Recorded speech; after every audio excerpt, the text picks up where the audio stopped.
अगर आपसे ये कहा जाए कि आपकी कुंडली के सिर्फ एक ग्रह को देखकर आप जान पाएंगे कि आपके फाइनेंसेस कैसे रहेंगे, किन लोगों का सपोर्ट मिलेगा आपको आपकी लाइफ में ग्रोथ करने के लिए और किस तरीके से आप अपने पैसों को खर्च करेंगे, तो क्या ये जानने वाली बात नहीं होगी? दोस्तों, इसको आप खुद अपनी कुंडली को ओपन करके देख सकते हैं, इसलिए ये वीडियो बहुत इंटरेस्टिंग होने वाला है। स्वागत है आपका आपके अपने यूट्यूब channel Fortune Play with Saranyu में। दोस्तों, वीडियो शुरू करने से पहले आपसे एक छोटी सी रिक्वेस्ट है कि अगर आपने अभी तक अपने इस चैनल को सब्सक्राइब नहीं किया है तो प्लीज सब्सक्राइब करके बेल आइकॉन को जरूर से प्रेस कर लें ताकि हमारे आने वाले कोई भी वीडियोस आपसे बिल्कुल भी मिस ना हो। दोस्तों, सबसे पहले बताते हैं कि वो ग्रह है कौन सा। चंद्रमा। जी हाँ, कुंडली में अगर आप चंद्र की स्थिति को देखें, उससे बहुत कुछ एनालाइज किया जा सकता है और आप खुद इसको अपनी कुंडली में लगा कर देखिएगा कि ये चीज आपके ऊपर भी इम्प्लीमेंट होगी। देखिए, आपको कुंडली में चंद्रमा कहीं भी किसी भी भाव में स्थित हो सकते हैं। इसके बाद आपको सिर्फ चंद्रमा से दूसरा यानी चंद्र से दूसरा भाव और चंद्र से 12वां भाव, यानी आपको चंद्रमा जहां पर स्थित है यानी फर्स्ट हाउस में फॉर एग्जांपल है, तो आपको सेकंड हाउस और 12th हाउस इनको एनालाइज करना है। फॉर एग्जांपल 10th हाउस में दशम भाव में चंद्रमा स्थित है तो आपको एकादश भाव और नवम भाव इनको एनालाइज करना है। इसको आप देखेंगे, बहुत ही सिंपल है दोस्तों, इसको समझते जाइएगा और आराम से आप जान पाएंगे आपकी कुंडली में क्या है, आपकी फाइनेंसेस की ग्रोथ कैसे होने वाली है, लाइफ में आर्थिक स्थिति कैसी रहेगी आपकी। देखिए, सबसे पहले बात करते हैं कुंडली में चंद्रमा से द्वितीय भाव। जब भी चंद्रमा से द्वितीय भाव में दोस्तों कोई भी शुभ ग्रह यानी देवगुरु बृहस्पति, शुक्र ग्रह या बुध ग्रह, इन तीनों में से कोई एक या दो या तीनों ग्रह में से तीनों ग्रह स्थित हैं, तो फिर दोस्तों ये बनता है अनफा योग और ये बहुत ही शुभ योग है। इसमें इंसान की लाइफ में ना धन बहुत आसानी से आता है, यानी वो जो एफर्ट लगाते हैं पैसा कमा ले जाते हैं। इस स्थिति में देखा गया है कि व्यक्ति का बैंक बैलेंस काफी अच्छा बना रहता है दोस्तों, अगर इनमें से कोई भी ग्रह और पाप प्रभाव में नहीं होना चाहिए। ये पहली कंडीशन है दोस्तों कि वो ग्रह पीड़ित नहीं होना चाहिए, पीड़ित स्थिति नीच का नहीं होना चाहिए, तभी वो ग्रह अपना पूरा फल दे पाएंगे दोस्तों। तो अगर ये ग्रह बैठे हुए हैं तो आप ऐसे व्यक्ति का देखेंगे कि slowly slowly bank balance grow करेगा। ऐसे व्यक्ति को ना दोस्तों अपनी लाइफ में, करियर में, पैसे बढ़ाने में इनके परिवार का बहुत ज़्यादा साथ मिलता है, यानी फैमिली बहुत ज़्यादा सपोर्ट करती है ग्रोथ करने में दोस्तों। और अगर इनकी बात करें कि ये लोग पैसे को खर्च कैसे करते हैं, तो फिर आपको दिखेगा कि ये लोग ऐसी चीज़ों में पैसे खर्च करते हैं जहां पर इनका पैसा दूसरों को दिखे, यानी थोड़ा सा शो ऑफ वाला नेचर होता है। ऐसे एसेट्स बनाते हैं जो दुनिया देख सके और इनके वैभव को जान सके। क्योंकि देखिए दोस्तों, ये चंद्रमा से द्वितीय है, अपने से द्वितीय गया है। पहले भी आपको कई वीडियोस में इस बात को बताया है कि इनसे फैमिली, बैंक बैलेंस, हर चीज़ को देखा जाता है। तो यहाँ पर चंद्रमा की जब भी चंद्रमा अनफा योग का बनता है, अनफा योग और तीनों शुभ ग्रह से ही बनता है। आपको और भी कंडीशंस बताएंगे दोस्तों, इसलिए इस वीडियो का ना कोई भी पार्ट को स्किप मत कीजिएगा ताकि आप इसको बहुत बेहतर तरीके से समझ पाएं और फिर आप कभी कंफ्यूज नहीं होंगे इसको लेकर। तो देखिए,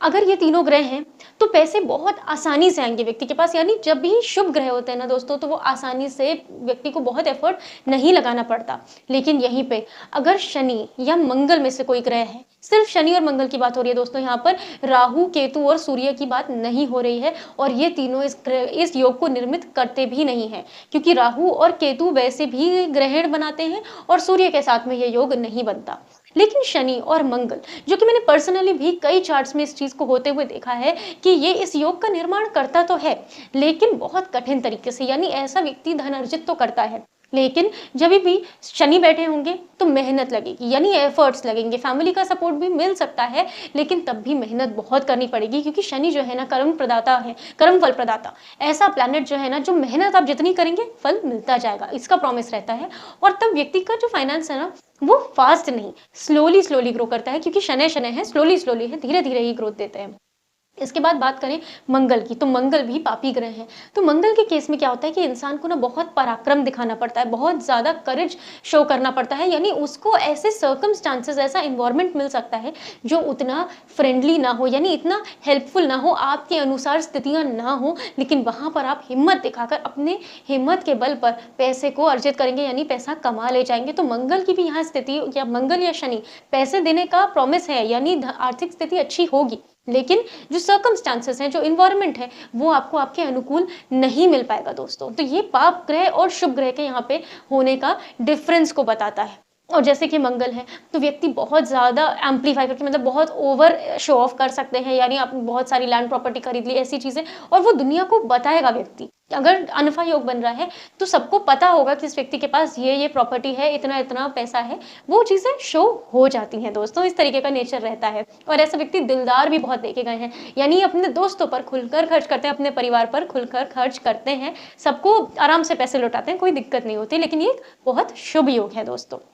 अब इसके बाद बात कर लेते हैं चंद्रमा से द्वादश भाव में, यानी 12वें भाव में जब ये योग बनता है, जब 12th हाउस में बनता है, यानी आप देखेंगे चंद्रमा के पीछे जो भाव स्थित है वहां पर अगर कोई शुभ ग्रह बैठा है, यानी अगर बैठे हैं बृहस्पति, शुक्र ग्रह बैठे हैं, बुध ग्रह बैठे हैं, तो फिर ये बनता है सुनफा योग। अब इसमें क्या होता है दोस्तों, व्यक्ति को सपोर्ट मिलता है, लेकिन ग्रोथ फाइनेंसेस एज यूजुअल अनफा योग में भी मिलेगी और सुनफा में भी मिलेगी, यानी आर्थिक स्थिति तो अच्छी होगी। लेकिन आप देखेंगे कि जब सुनफा योग बनेगा, तो उसमें इंसान को अपनी फैमिली का उतना सपोर्ट नहीं मिलता कंपेयर टू किसी एक्सटर्नल पर्सन का, यानी अपने नेटवर्क सर्कल से, अपने फ्रेंड सर्कल से उनको सपोर्ट मिलने का ज़्यादा चांस रहता है। यानी व्यक्ति ग्रोथ करता है करियर में किसी एक्सटर्नल, उसकी फैमिली से बाहर वाले व्यक्ति के कारण, क्योंकि देखिए ये 11वें भाव से द्वितीय है, यानी अगर फायदा हो रहा है तो फिर ऐसे व्यक्ति से हो रहा है जो कि परिवार का नहीं है, लेकिन ग्रोथ होती है दोस्तों। और ऐसे लोगों के साथ देखा गया है कि ये जब ग्रोथ करते हैं ना, या ये जब अपनी लाइफ में फाइनेंसेस को बना लेते हैं, अपनी आर्थिक स्थिति को मजबूत कर लेते हैं, ये शो ऑफ में उतना बिलीव नहीं करते, यानी इनके माइंड में खर्चे, आपको नहीं पता होगा, ये बहुत, जैसे आप देखें ना, कभी कभी बड़ा सिंपल सा आदमी आके आपके सामने से चला गया और फिर किसी के थ्रू आपको ये पता चल रहा है कि अरे भाई इस व्यक्ति के तो बैंक बैलेंस में 500 करोड़ रुपए हैं, मतलब आपको बहुत सिंपल सा आपको लगेगा कि ये तो एक नॉर्मल सा मिडिल क्लास पर्सन है, बट ऐसा नहीं है, बहुत एक्स्ट्रॉर्डिनरी रिच भी होते हैं सुनफा योग वाले लोग, लेकिन दिखता नहीं है। और इन लोगों का जो वेल्थ स्पेंडिंग का तरीका है, यानी पैसे खर्च करने का तरीका है, हो सकता है कि ये अपने दोस्तों पर पैसे ना खर्च करें, लेकिन चैरिटी, यानी साइलेंट चैरिटी, ये अपने पैसे को बड़ा साइलेंट होकर स्पेंड करते हैं। कोई प्रॉपर्टी भी खरीदेंगे, चुपचाप खरीदेंगे, क्योंकि इनका जो नेचर होता है ना, इनकी जो वेल्थ ग्रो करती भी है वो एफडीज, इन्वेस्टमेंट्स के थ्रू बहुत ग्रो करती है, यानी अपने पैसे को मल्टीप्लाई करते जाते हैं। सुनफा योग वालों के साथ ये चीज देखी गई, क्योंकि 12वां भाव दोस्तों इन्वेस्टमेंट का है, तो ये उस तरीके से भी आप देख सकते हैं। अब आप इन चीजों को ना टेक्निकली समझ पाएंगे, कुंडली में खुद लगा के आप धीरे धीरे सीखते चले जाएंगे कि किस तरीके से योग को देखा जाता है कुंडली में। तो दोस्तों सुनफा योग वाला व्यक्ति चैरिटी करेगा, डोनेशन करेगा, साइलेंटली करेगा, ये बहुत बड़ा डिफरेंस होता है अनफा योग और सुनफा योग में, लेकिन दोनों में फाइनेंशियल ग्रोथ बिल्कुल देखी गई है। अब इसके बाद बात करते हैं तीसरा जो योग बनता है। तीसरा योग वो योग है दोस्तों जहां पर, और हाँ इससे पहले जो सुनफा योग में क्या रहता है कि जो पापी ग्रह हैं, वैसे ही जैसे शनि और मंगल, राहु केतु तो बनाते ही नहीं है इस योग को, ना ही सूर्य बनाते हैं, लेकिन अगर शनि और मंगल ने बनाया है तो फिर सेम सिचुएशन है कि एफर्ट्स ज्यादा लगेंगे, पराक्रम ज्यादा लगेगा, सिचुएशन उतनी इजीली नहीं मिलेगी कि जहां व्यक्ति आसानी से फटाफट पैसे कमा ले, मेहनत करनी पड़ेगी, तब ही ग्रोथ करेंगे, ग्रोथ तब भी होगी लेकिन विद एफर्ट्स। अब तीसरे योग की बात करते हैं। जो तीसरा योग बनता है वो है दोस्तों दुर्धरा योग। ये ऐसा योग है जिसमें चंद्र के 12वें यानी द्वादश भाव में भी और द्वितीय यानी सेकंड हाउस में भी, दोनों में ग्रह स्थित होते हैं। अब अगर यहाँ पर दोनों तरफ शुभ ग्रह स्थित हो गए, मान लीजिए एक तरफ बृहस्पति बैठे हैं, एक तरफ बुध बैठे हुए हैं, या एक तरफ शुक्र बैठे, एक तरफ बृहस्पति बैठे हैं, बहुत ही फॉर्चुनेट है ऐसा पर्सन, बहुत लकी है, क्योंकि ऐसे में ना बिना एफर्ट के, बहुत मेहनत नहीं करनी पड़ती, बड़े आसानी से व्यक्ति को गेन्स होते हैं, यानी पैसे मिलते चले जाते हैं, वो उन्नति करता चला जाता है जीवन में। और फिर क्या रहता है कि ऐसे लोग अपने लैविशली स्पेंड भी करेंगे, इनका पैसा आपको दिखेगा भी, लेकिन साथ ही बहुत डोनेशंस भी कर रहे होते हैं, यानी आप देखेंगे कि बैलेंस्ड तरीके से जीते हैं, इनको अपनी फैमिली का भी सपोर्ट मिलेगा ग्रोथ में, और एक्सटर्नल लोगों का, फैमिली से बाहर भी सपोर्ट मिलेगा। तो यहाँ पे जो दुर्धरा योग है ना, वहां पे इंसान को ग्रोथ करना बहुत आसान हो जाता है। लेकिन इसमें प्रॉब्लम कब आती है, अगर यहीं पे ये पाप कर्तरी में आ गए, क्योंकि जैसे अगर शनि और मंगल बैठ गए तो चंद्रमा पाप कर्तरी में आ गए, फिर परेशानी है, फिर ग्रोथ करने में मुश्किलें हैं, और फिर कई सारी अड़चनें आ सकती हैं व्यक्ति की आर्थिक स्थिति को मजबूत करने में। तो ऐसे में दुर्धरा योग उतना अच्छा परफॉर्म नहीं कर पाता है, क्योंकि पाप कर्तरी भी बन गया है चंद्रमा के लिए दोस्तों। तो इस चीज का थोड़ा सा ध्यान रखें कि अगर दुर्धरा योग इस तरीके से, तब तो बनेगा ही नहीं, सबसे पहली बात यह है, और अगर बनता है तो आपको कम से कम इन दोनों प्लैनेट्स के उपाय करके इनको ठीक तरीके से स्थित करके रखना है, ताकि ये आपके फाइनेंसेस को ग्रो करने में हेल्प कर सके। तो दोस्तों ये था एक टेक्निक जिससे आप खुद अपनी कुंडली से जान सकेंगे कि आपकी कुंडली में कौन सा योग बना है और किस तरीके से फलित हो रहा है। पर हाँ, जैसा कि वीडियो की शुरुआत में ही अनफा योग के टाइम पे आपको बताया कि अगर पीड़ित है, पाप प्रभाव आ गया है, तो फिर योग के असर आपको कम देखने को मिलेंगे। एग्ज़ैक्टली उतने ईज़िली आपको रिज़ल्ट्स नहीं देखने को मिल सकते, क्योंकि जो योग है ना उसका क्षय हो गया, यानी वो थोड़ा-सा खराब हो जाता है अगर पाप प्रभाव में ग्रह आ जाते हैं। तो इन चीज़ों का ध्यान रखते हुए कुंडली में आपको देखना है कॉम्बिनेशन। और दोस्तों ज़रूर से कमेंट सेक्शन में देखिए, कमेंट सेक्शन आपका है, आप उसमें खुलकर बताएँ आपकी कुंडली में कौन-सा योग बना है, क्या है?